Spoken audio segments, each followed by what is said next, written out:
Hey guys, welcome back to my channel. Today I'm going to be doing a live swatching review of the Lorelei Lacquer The Legend of Flakies collection.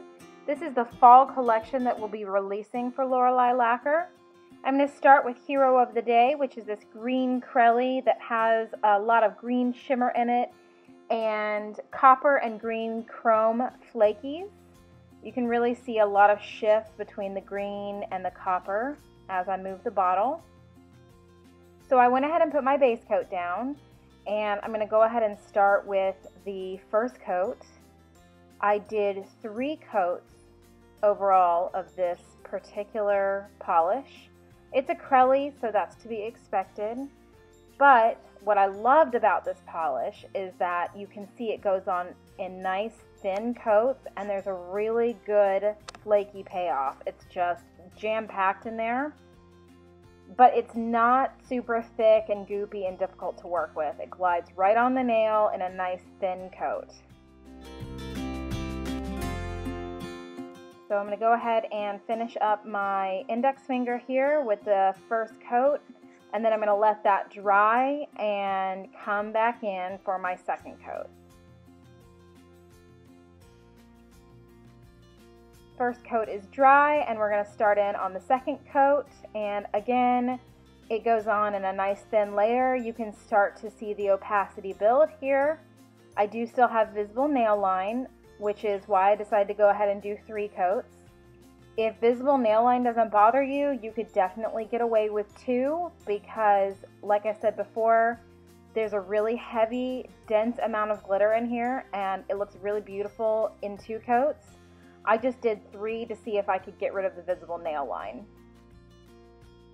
I can safely say I do not own anything like this in my collection. This is a really beautiful, really unique polish. So I'm going to go ahead and finish up my index finger here and let that dry and go ahead and show you my third coat.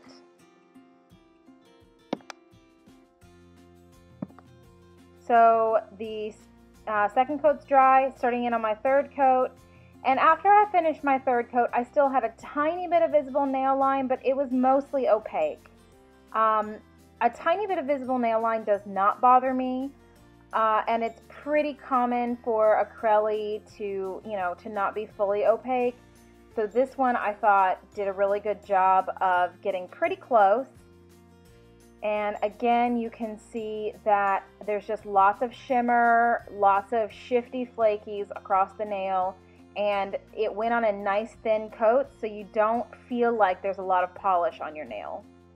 I let this dry, and then I go back and top coat to shine it up real nice, although this does dry pretty shiny on its own.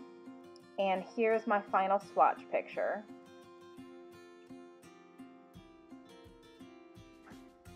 The next one that I swatched is Heart Container. This is a deep berry pink hollow with metallic red flakies throughout. I went ahead and laid down my base coat, and I'm going to show you the first coat here. I was really blown away by this polish because if you applied it correctly, like in a thicker coat, you could probably get away with this being a 1-coater. I mean, it was really opaque on the first coat. I like to do slightly thinner coats, so I did go ahead and do 2. But you see, if you can manipulate it across the nail, and you could probably get away with 1 coat. There were fewer flakies in this one than the first one, but that is intentional. I mean, you're not supposed to have tons and tons. You're just supposed to have, a few here and there.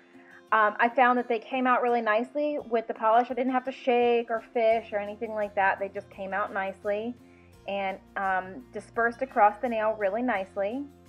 So I let this dry, and I will show you my second coat.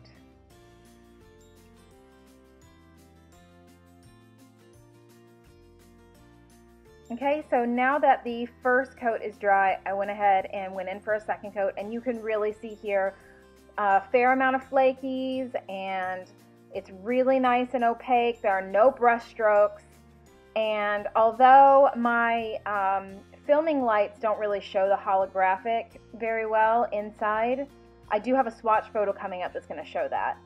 but you can see that it's very shiny and very shimmery, and the red flakes in it really make it something special. Again, something very unique to my collection that I don't have anywhere else. So I'm going to let this layer dry, and then I'm going to go ahead and do a top coat. And here's my swatch photo. This is outdoors, so you can really see the holographic glitter really well. Super pretty. The next one that I swatched is Zelda's Lullabye, which is described as an intense light blue to violet hollow with pink and purple chrome flakies. I loved this one. This is another one that could be opaque in one coat if you were careful and applied in a slightly thicker coat. So I put my base coat down, and now I'm showing you my first layer here. This one is jam-packed with flakies, like so many flakies. It is beautiful, and again, another really individual and unique polish to my collection.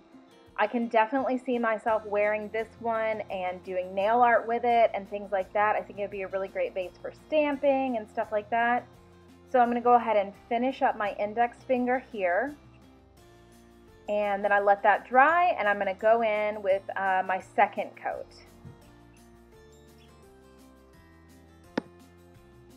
First coat is dry, and now I'm starting in on the second coat. This is all you need. You definitely do not need any more than 2 coats of this polish. It is very opaque. The formula on this one is a little thicker, but it's not a bad thick. It's still easily workable. It's not goopy. It's not difficult to work with. It goes on really nicely across the nail, and I was still able to get nice thin coats. And that is how I like to wear my polish, because I don't want to feel like I'm wearing lots of polish on my nails. So I'm going to go ahead and finish up on my index nail here. And then I let that dry, and I'll go off camera and top coat. Again, these dry really shiny on their own, but I always top coat. And here's my swatch photo. This is in direct sunlight, so you can see the hollow really well. Quite beautiful. The final polish in the collection is called Hey, Listen. It's described as a gray crelly with intense blue shimmer and flakies. Additionally, there are royal blue and fuchsia hollow glitters in there. So I love this one because I don't have a gray crelly, and I find that I don't see a lot of gray crellies. So this one was really fun for me. It is very, very sheer on the first coat. It doesn't go on patchy or anything like that. It's not streaky, but it is very, very sheer. These glitters are also a little more sparse. I probably could have left my bottle sitting upside down for a little while before applying, and I wouldn't have had the same amount of sparseness, but I actually like it a little sparse because the glitters are really like intense, beautiful colors, and if they were, you know, there were more glitter in there, then I feel like it would take away from that beautiful gray base of the crelly. So I'm going in for my second coat now. My first coat dried, I'm going in for my second coat. You can see that the opacity is starting to build. I was actually not expecting it to build as well as it did because it was so sheer on the first coat. But by the second coat, you can start to see the visible nail lines going away a little bit. We're getting a little bit more glitter. We've got tons of that intense blue shimmer in with the crelly. So we are going to finish up this second coat here. I'm going to finish up my index finger, and then we are going to go ahead and do a third coat of this one because it's a crelly. It's a little more sheer, and I wanted to see if I could get rid of that visible nail line. So first 2 coats are dry. I'm going on my third coat now, and this is where like it really deepens. There's lots of opacity. Again, just like with the first polish that I showed you, it is going to be more sheer because it's a crelly. But the visible nail line, this insignificant, does not bother me. I really thought this was a beautiful polish, just like the other 3, very unique to my collection. And I can definitely see this one also making a great base for nail art because, again, The glitter is intense, but it's not so jam-packed in there that it takes away from the base color, which I think is a really beautiful neutral color. So once I finish this, I'm going to go ahead and top coat off camera. Oh, I was trying to manipulate a little glitter there. Okay, here is my swatch photo. So that concludes this live swatch and demo. If you want to pick these up, they are launching on September 1st, 2015 at 12:01 a.m. Central Time at LoreleiLacquer.com. Thank you guys so much for watching. Please subscribe, thumbs up this video, and I'll see you next time.